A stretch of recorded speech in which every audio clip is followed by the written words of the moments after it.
नमस्कार, कशिश न्यूज के digital platform पर स्वागत है आपका। मैं काशिफ मलिक। इस वीडियो में हम आप बात करने जा रहे हैं एक ऐसे राजनेता की जो फर्श से अर्श तक पहुंचा है। लेकिन इससे पहले अगर आपने हमारे चैनल को सब्सक्राइब नहीं किया तो जरूर कर दें, और अगर फेसबुक पर देख रहे हैं तो लाइक करना ना भूलें। तो अब बात करते हैं उस नेता के राजनीतिक सफर की, जो साल 1995 में, वो तारीख थी 28 मार्च। जगह होती है लोहनगरी की जमशेदपुर पूर्वी विधानसभा सीट। मतपेटियों में बंद 47 उम्मीदवारों के भाग्य का पिटारा खुलता है। उन 47 लोगों में टाटा स्टील के रोलिंग मिल का एक मजदूर भी था, जिसकी किस्मत का फैसला होना था। जेपी आंदोलन की आग में तपकर बीजेपी के टिकट पर राजनीति के मैदान में उतरे उस नौजवान के सामने कई दिग्गज खड़े थे। खैर, मतों की गिनती होती है और थोड़ी देर बाद विजयी प्रत्याशी के नाम की घोषणा करने का वक्त आ जाता है। घोषणा होती है और बीजेपी प्रत्याशी रघुवर दास 1101 मतों के अंतर से विजयी घोषित किए जाते हैं। इस 1101 अंक के साथ रघुवर दास के सियासी सफर की शुरुआत होती है, आगाज होता है। और फिर यह सिलसिला तब तक जारी है जब तक कि वो झारखंड की सत्ता के शीर्ष तक नहीं पहुंच जाते। जी हां, रघुवर दास ने इसके बाद कभी पीछे मुड़कर नहीं देखा। विधायक के बाद मंत्री बने, फिर उप मुख्यमंत्री, और साल 2014 वो साल था जिसमें वो मुख्यमंत्री तक बने। आपको जानकर ताज्जुब होगा कि झारखंड में लगातार 5 सालों तक सीएम बने रहने का रिकॉर्ड आज भी सिर्फ रघुवर दास के नाम ही है। बताने की जरूरत नहीं है कि हिंदू धर्म में अंक ज्योतिष के लिहाज से 1101 यानी 1101 अंक को शुभ माना जाता है। यही वजह है कि इस अंक के साथ रघुवर दास ने जीत की जो बुनियाद रखी वो 2019 के चुनाव तक जारी रही। बेशक रघुवर दास 2019 का चुनाव हार गए। कहा जाता है कि जिस हनक के साथ एक गैर आदिवासी मुख्यमंत्री का आरोप झेलते हुए रघुवर दास ने 5 सालों तक सरकार चलाई, उस तरह से कम झारखंड में और किसी मुख्यमंत्री ने सरकार नहीं चलाई है।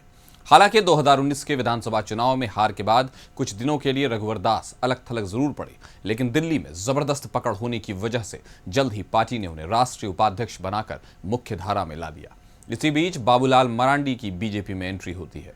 आलाकमान को प्रदेश नेताओं के बीच बैलेंस बनाना जरूरी हो गया, लिहाजा रघुवर दास के लिए ओडिशा के राजभवन का दरवाजा खुला।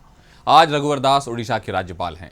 रघुवर दास झारखंड के ऐसे पहले नेता हैं जो किसी राज्य के राज्यपाल बने हैं। यानी रघुवर दास ने हर उस रिकॉर्ड को ध्वस्त कर दिया जो झारखंड के बड़े बड़े नेता चाहकर भी नहीं तोड़ पाए। अब थोड़ा डिटेल में बात करते हैं। साल 1995 के चुनाव में रघुवर दास को 26,880 वोट मिले थे, जो 2000 के चुनाव में बढ़कर 70,358 हो गए। इस बार कांग्रेस के केपी सिंह की 47,963 वोट से हार हो गई। साल 2005 के चुनाव में रघुवर दास ने कांग्रेस के रामाश्रय प्रसाद को 18,398 वोटों से हरा दिया। 2009 के चुनाव में जेवीएम के अभय सिंह सामने थे। इनको भी रघुवर दास ने 22,963 वोट के अंतर से चित कर दिया। साल 2014 के चुनाव में कांग्रेस के आनंद बिहारी दुबे और जाने जोर आजमाने उतरे थे, लेकिन इन्हें तो रघुवर दास ने 70,157 वोट के भारी अंतर से शिकस्त दे दी। 2014 के चुनाव के बाद रघुवर दास के किस्मत का ऐसा उदय हुआ कि उनके आगे दूसरे सभी नेताओं की चमक फीकी पड़ गई। रघुवर दास राज्य के पहले गैर आदिवासी मुख्यमंत्री बन गए। आज भी इस बात की चर्चा होती है कि अगर 2014 का खरसावां चुनाव अर्जुन मुंडा जीत गए होते तो रघुवर दास का मुख्यमंत्री बनना आसान नहीं होता। बहरहाल 5 वर्षों में बहुत कुछ बदल गया। पार्टी की कमान बाबूलाल मरांडी के हाथों में आ गई। इस बार उनके नेतृत्व की परीक्षा हो रही है। उनको मजबूती देने के लिए असम के मुख्यमंत्री हेमंता बिस्वा शर्मा और मध्य प्रदेश के पूर्व मुख्यमंत्री और अभी देश के कृषि मंत्री शिवराज सिंह चौहान लगे हुए हैं। बीजेपी के तमाम बड़े नेताओं की झारखंड में सक्रियता बढ़ गई है। चुनाव से पहले ही पीएम, गृह मंत्री, रक्षा मंत्री समेत कई बड़े नेताओं का दौरा हो चुका है। फर्क इतना है कि इस बार की टीम में रघुवर दास नहीं है।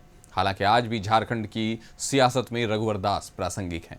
आपको याद होगा कि जमशेदपुर पूर्वी सीट पर जब बीजेपी ने रायशुमारी की तो सबसे ज्यादा लोगों ने रघुवर दास के नाम की वकालत की। यही वजह है कि रह रहकर यह चर्चा होती रहती है कि रघुवर दास कभी भी झारखंड की राजनीति में एंट्री मार सकते हैं और उन्हें बस शीर्ष नेतृत्व के हरी झंडी का इंतजार है।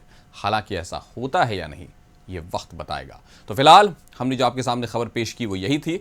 अगर आप इस पर क्या सोचते हैं, रघुवर दास के जीवन पर आप क्या सोचते हैं, कमेंट सेक्शन में हमें जरूर बताएं और बने रहिए हमारे साथ।